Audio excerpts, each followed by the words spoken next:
तर नंदुरबार जिल्ह्यातही उन्हाचा तडाखा दिवसेंदिवस तीव्र होत असून आज तापमानाचा पारा तब्बल 44 अंश सेल्सिअस पर्यंत पोहोचलाय।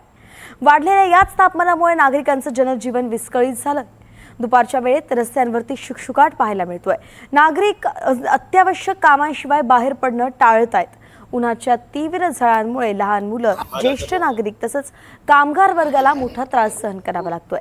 बाजारपेठांमध्ये सुद्धा दुपारच्या वेळेत गर्दी होत नाहीये आणि याच परिस्थितीचा आढावा जो सविस्तरपणे घेतलाय आमचे प्रतिनिधी प्रशांत जवेर यांनी, पाहूयात।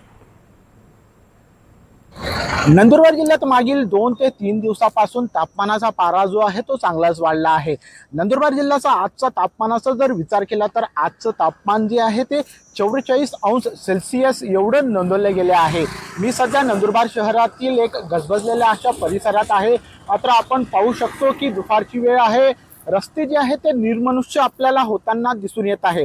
तसेच प्रशासनाच्या वतीने आवाहन करण्यात आले आहे की दुपारी 12 ते 4 या दरम्यान जर अति आवश्यक काम असले तरच घराच्या बाहेर पडावे असे आवाहन प्रशासनाच्या वतीने करण्यात आले आहे। मात्र येणाऱ्या 2 ते 3 दिवसात तापमानाचा पारा हा आणखी वाढण्याची शक्यता जी आहे ती हवामान खात्याकडून वर्तवण्यात आली आहे। तसंच प्रशासनाच्या वतीने योग्य ती खबरदारी नागरिकांनी घ्यावं आणि स्वतःच्या आरोग्याची काळजी देखील घ्यावी असे आवाहन देखील प्रशासनाच्या वतीने करण्यात आले आहे।